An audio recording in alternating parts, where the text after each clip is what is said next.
mentioned leaders should be setting the aspirational vision. What if you don't have that aspirational vision at the company level? As a department leader, what do you do? Yeah, that's a great point, right? I think I almost think about, and this is true for any function, but I think about marketing, and I coach my team on this, my leaders and the team. We're a business within a business, right? So in some ways, regardless of all the things that are happening around us, the function and the dysfunction that's happening around us, we can focus on what we can control. So we have a vision statement and a mission statement or a purpose statement for marketing. We have our first principles on how we operate our business. So we run marketing like a business. In fact, my Monday leadership meeting is called Run the Business, just for that purpose. And so we think about it that way. If we can align and we need to align and make sure we're supporting, whatever there is more broadly in the company, like we have to do that. We can't operate in a silo, but we also know we can take care of our own stuff, even if there's some dysfunction elsewhere. Yep. I love how practical that is because it is hard to Yep. create a vision, a mission, a business statement. Um, but so then this is more tactical. Sure. I'm going to say that if you keep asking why enough as a marketer, all roads will lead back to revenue. Exactly. Or ultimately then why are you doing it? Yep. Um, even if it's tangential, even if it's a Yep. brand goodwill, like it's to help the brand, which you can get there. So then should your goal is your OKR every month to achieve a revenue number? Does that mean that you have a good OKR as a marketer? If your OKR every month is just whatever the sales revenue number is? Yeah, no, it's actually a brilliant observation. You're right. If you ask enough whys, you will get to revenue, right? Like at least for most of us, we will absolutely get to revenue, right? 95%. Maybe there's Yeah, 5% of examples y'all could yeah, break. yeah. The problem with revenues is an extremely lagging indicator, and B, we don't actually have control on the revenue. A lot of things have to happen outside of marketing to determine whether revenues occurs or not, right? So you're going to get to a point when you ask the whys where you're like, okay, this is an impact measure. It helps me understand an outcome that makes sense, but it's near term enough and it's controllable enough that I can own it, right? So, and it depends on your objectives, right? Like we run campaigns and programs that are about demand gen or demand capture, and that's pipeline. Like our key metric there is pipeline, but we also run campaigns that are engagement campaigns. And it's interesting because I'll have my team members go, oh, well, this campaign didn't drive any leads or drive any opportunities. And I'm like, I don't care. That's not the objective. We're not optimizing for that. We're optimizing for engagement. Let's define what engagement looks like, how we measure it. We're going to optimize our efforts and campaigns around that metric. Now, we all agree that if we create enough engagement over time, the pipeline will follow, but that's not why we're doing this. And just kind of having the discipline to be very intentional about that. And too many times, particularly I see marketing teams just solely focused on lead or pipeline creation. And what you end up doing is sub-optimizing the top and middle of the funnel if you do that. Yeah, I think that's the hardest thing. And I was going to ask, we talk a lot to content marketers. There's probably a lot of content marketers on the call today. And content's always the thing that's the hardest. Yes. Never have quite as much reporting in place as you would like it to. It normally is stereotypically the weaker metrics of engagement or impressions, but not directly tied to revenue. And it's the thing that can get brushed aside the most. And so how do you have any recommendations to someone who isn't a content function or content's a big part of their role on how to advocate for themselves, or what are wins that you would look at in order to kind of build that Yeah. of getting folks to buy into it? Totally agree. It's one of the harder ones, frankly. Partly because the data is hard to get to. I would actually challenge you to like if your mindset is that it's a weaker metric, you've already set the stage for failure, right? So part of it is just being steadfast in your beliefs, right? So I believe brand is important, and I have measures that tell me whether we are good or we suck from a brand perspective. And don't care about pipeline when I think about that. I don't care about number of deals. I don't care about website visitors. Like, it's our brand. So that's one. Similarly, I feel the same way about engagement, and engagement mostly is about content, right? Through the various stages. And so I'm, like I said, I'm steadfast in that belief, and I present it as such. Like, I care about three things. Here's the metrics for these three things. Here's the programs and initiatives that we have in place to drive these three things, and the streams don't cross, right? I believe holistically that's the right strategy, but it's only the right strategy is if I optimize each one of these approaches and just go to bat for that belief and that strategy. Now, admittedly, there will be conversations about why are you spending money on brands, right? And you got to defend it. And I've lost those debates, frankly. And I know it's not the right thing to do, but push comes to shove, it's not my money. So, you make those compromises, but also know that given the opportunity and a better environment, the first thing I'm going to do is go advocate for more investment in brand. Well, and this is hopefully a good transition to another aspect, which is long-term versus short-term planning. And while demand is not as short-term, like it does take consistency in building up. If you're willing to put money at something, you can turn on a faucet pretty quickly. Yep. Yep. Brand is the first thing people cut, and then they're like, okay, well, where's my social engagement? Where are all these leads? Let's go, post on social every day, and magically there's going to be this faucet of leads. And that's not how brand works either. Yes. So when you're thinking about like a goal, like whether it's quarterly or yearly, or, I'm kind of curious, like, how do you balance short term with long term? What are attributes of a good short term goal versus that longer term? Longer term. Yeah. So one of the things I've done, and it worked pretty well. I mean, I think about marketing as a portfolio of investments, and the investments actually aren't independent investments. They're interdependent investments. We all know that. Most people outside of marketing don't know that. So you kind of have to educate people on that, like, hey, if I invest in brand, our win rates will improve, right? Like, people don't understand that connection, but once you explain it, they're like, oh, that makes sense. Right. So if you think about kind of two dimensions, one is what's the timeline, short term versus long term, usually next quarter versus 18 months kind of thing, right? So that's one dimension. And then the other dimension is the three I talked about, awareness, engagement, and demand, right? And then you show your major initiatives or your major strategies on that. And then the circle size is estimated impact. So it just helps people understand that, yeah, we can only make our investments in short-term things that are driving kind of the pipeline today.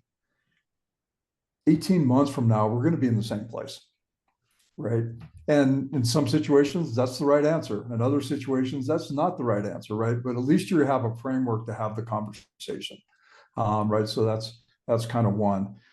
Two, I think from a goal perspective and your question, I always think about objectives or goals as being big things. They move the needle. They're big and impactful. Very rarely can we have a big impact in a quarter. And very rarely can one person or even a couple people have a big impact, right? So they tend to be more people involved over a longer period of time. Now, you need to have results or measures that you're looking at quarterly to make sure you're making progress against them, but you should be setting things out there that are longer. And like a great example of this is, so when I was at Google, we were way behind in mobile search, way behind. And Larry came down and said, we're going to set an OKR for mobile search. We want to be the preferred provider for searches on mobile devices. That's our objective. And we're going to start work. That was a 4-year objective. Wow. And every quarter we reported on KRs against that objective. Of course, we know the end of the story. They pretty much dominate mobile search. But it was not one of those things that was going to happen in a day for sure. Right. And so long-term objective, near-term key results that we're driving for with initiatives, and we just keep chunking through it every quarter, and ultimately achieve that goal. I love that. So to that point, I think it's the hardest question. And again, all these things you have to get right, which if you get it wrong, it makes each of these down the funnel. Like if you don't have a good vision, your goals kind of stink. And then if you set the wrong timeline for the goal, it's not actually achievable. You're not going to see enough impact to measure it. But assuming you get these things right, or you move in a positive direction on them, what is your gut sense on when you need to say, hey, this is no longer the right objective or the right goal, and we need to either pull back the measurement or change the goal completely, or like, no, we agreed at the start of this that this is the right thing, we need to do it, and if we miss it by a lot, we miss it, but we learn from it. Like, what are your best practices there? Yeah, I love that question, because too often, and it goes back to the, like, if you're doing goal setting or goal management just for the sake of doing it, then you kind of have hard and fast rules, right? You're not doing it for the right reasons. You're doing it because, and you hear people say, "Oh, you can't cancel a goal because you signed up for it." I'm like, but it doesn't make sense anymore. Why would I do that? So if your reason for doing it is to actually drive the business, then you're going to be much more interested in actually doing the right things on a consistent basis, right? So we abandon at least a KR or two a quarter. And very specific example, we had a couple campaigns lined up that we wanted to do this quarter. They were functional role specific campaigns, developing content, developing ads, developing landing pages, like putting the whole thing together. At the late of August, our CO said, we need to move the needle on one of our products. We're languishing. I need you to focus on driving product awareness and pipeline for this product. So I went to the team and said, mark those KRs abandoned. We have new KRs in the middle of the quarter. Sorry, we're pivoting. And here we go, right? So the team rallies, so then we get to work on it. And it would have made no sense to keep that up there and keep asking the team every week, how are we doing on that KR? Like, we all know the answer to that, right? So let's abandon it. And we really think about, we basically have a 6-month plan that we update quarterly for sure, but we review weekly and make any changes that we need to in that. There may be KRs, like we may say, we're going to grow our organic content engagement 10% this quarter. If 3 weeks into it, I'm at 7%, I'm going to change the target, right? It's a hollow victory like you hit it in the first month. Like, none of us are excited about that, right? So my point is, if you're using it for the right reasons and you're being thoughtful for it, they're actually much more dynamic than you would think.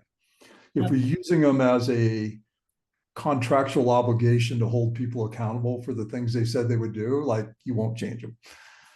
Absolutely. Well, and I think this comes in, you gave some example of what Google, it was a 4-year OKR. How do you see goal setting look different in a 20-person startup versus a 500-person scale up versus a Google? And I assume it is not a one size fits all across that. It's definitely not a one size fits all. But I think, so a couple thoughts on that. It's hard to scale something like this across, it's hard to scale anything across thousands of people, let alone a goal management system. So regardless of the size of the company, executive buy-in or leadership buy-in and sponsorship is absolutely important. And if it's just the marketing team, I drive it in my team. Like, you don't work on my team if you don't work this way. Like, that's how it goes, right? And if you're doing it in a large company, it's going to be the CEO or the COO who's saying those words. Like, this is how we run our business. And if you want to be successful, you will do this, right? So it takes kind of that level of commitment. The great thing about it is you actually autonomize it, right? So you have company strategies or company objectives with key measures. Next level down, you go to L2, next level down, they have their own strategies and key measures that should have a line of sight to the ones above them. And then you go down to L3, right? You don't cascade them, but you say, hey, these are mine. Now go work on yours to support this. We'll review it and we'll make sure we agree. And I always think about almost like 60% bottom up, 40% bottom top down. So you kind of have that. We're setting the vision and ultimately where we want to go, but I'm giving you ownership of how we're getting there, right? So you kind of create that, which is a very powerful concept to have people give people the ownership of kind of localizing what they're going to spend their time doing and having that line of sight to the things that matter, right? So that's hugely important. I think the other thought on that is you can way over engineer this. The way marketing does it is going to be different than the way that engineering does it. They're probably running agile, they're running sprints. So it's going to look much different for them than it would for a marketing team that may be running and operating in a different. It's going to look different for the sales team, which is more variable comp based and things like that, right? So just thinking about like, this is not ever a one size fits all thing. So if you're going to a bigger scale, you got to have the flexibility to apply it based on the needs of that business, not the overall business. Yep. Again, there are like 80 things I want to dive into questions, because then it's all like you bring up a good point with sales of your variable comp, and it's also like each department probably, if you're in that department, you have a reason, and so you're probably motivated by different things, and sales is hopefully motivated by closing deals and earning variable comp. So setting goals that aligns with the behavior, like to incent the behavior you want. And so we could just go super deep. I do want to do a quick admin pause because we have 4 minutes left. The conversation has flown by. Want to just give everyone quick, if you're enjoying this conversation, we will have another one next Tuesday with Madeline Lambert from Originality.ai. They're an AI detection service. So we're going to dive in a little bit on content integrity, the risk of using AI, all that good stuff. So in the chat, I'm dropping a link to register if you haven't already. And then I want to have at least one more question with Casey. So if you do have a question, please drop it in the chat or in the Q&A. But please connect with him outside of this. So I will also be dropping his personal LinkedIn, as well as his community, Dreams with a Deadline. I'm signing up after this. Would love to connect with fellow marketers who are trying to create great personal or professional OKRs, like your golf. I play cornhole, so I feel like I need a deadline to like increase my hit rate on throwing some bags. But yes, we'd love to have you next week, and please connect with Casey because they put out some great content that dives way more into this. But with that, one last question for me. I started with violence in the theme of our Halloween series, so I want to end with some love. But what are some really examples of goals that you've seen, whether it's something you've created or something you've seen clients or past colleagues do? Like, what are things that make really good marketing or content goals? Yeah, I mean, I can talk to a couple of my favorites. Like I literally look at these every week. We have sucked at organic search for a long time. And so one of the kind of job one when I got here was rethink our entire content strategy. And obviously SEO is a big part of a content strategy. So we created a list of 21 top keywords. And we weekly monitor our average rank for those keywords. And since the rebrand in December, coming out of the rebrand, we were at 37. And this week we were 8.4. And it feels really good to make that kind of progress. Like 8,000? No, 8.4 is our average rank. Average rank. Okay. For those 21 keywords. Yep. Wow, you went from 7 to 8.4. Yes. Yeah. We've invested a lot of time and effort in content and SEO to get there. And literally every month in the company all hands, somebody would ask, when I search for our stuff, why don't I see us? Right? I don't get those questions anymore. But that KR was the one that told us whether we were being successful or not. So I absolutely love that one. And then the other one, it's a little more generic, but I think it's important. And it goes back to having a mindset of knowing that engagement is the right thing to do for part of the buyer's journey. And so we keep track of, we've got kind of our hero pieces, or as HubSpot calls them, our hubs, right? We've got our hero pieces of content. We track our levels of engagement for that content from organic sources. So it's cheating to drive paid media to those and drive engagement. So we're really focused on, it tells us, is it great content? Is it engaging? Is it driving SEO? We also then look at what's the amount of engagement post view of that content. So is it actually connecting to the spoke pieces? So just really highly focused on 4 or 5 hero pieces that are really the foundation of everything we do from a content perspective. And, you know, I would say everybody on the marketing team knows where we're at on trying to achieve that and continuing to drive that. And we're looking at continually 10 to 15% quarter-over-quarter growth and engagement across those pieces. And really, if nothing else, it creates amazing quality and value for your prospective buyers because you know you're doing the right thing for them.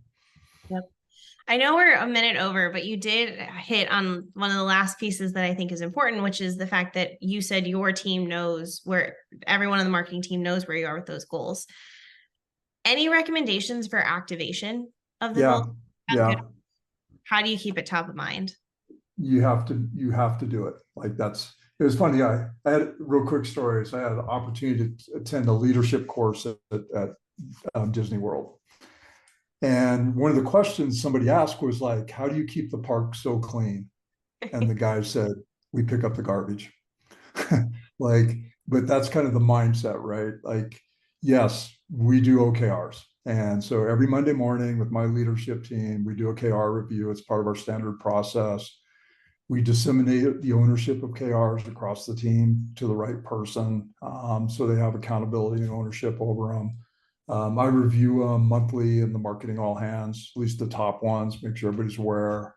So it's not me telling you you have to do it. It's actually how we run our marketing team. And if you can make that mindset shift and put that in place and make them front and center, behind the scenes, if you're not playing along, there may not be the rewards and incentives that you're looking for, right? But I don't say that out loud to the team, but generally, like, yeah, these are expectations. This is minimum required to be successful on our team, and this is how we work. Right? So if you don't have that level of commitment, it's really hard to make them stick. But once you do and people get there, then it's all good. This has been an incredible fireside chat. I feel like rapid fire fireside chat. Thank you so much for joining. I took away a page of notes. I'm sure everyone did as well. We are recording this, so we'll go ahead and get it out to everyone tomorrow so you can refer back, send it to your leadership team. If you run OKRs, highly recommend you send this to your leadership team to give them some tips as we head into Q4 and 2024 planning. Yeah, reach out on LinkedIn, join Dreams with Deadlines. If you have any questions or something I can do to help, more than happy to. Yes, I will. In the email, we'll also include your LinkedIn again. So if you didn't get it in the chat, but yes, please connect with Casey. Feel free to reach out to me. Thank you again so much. And we hope to see everyone next week when we talk with Madeline. Well, thanks, everyone. Thank you. Bye-bye.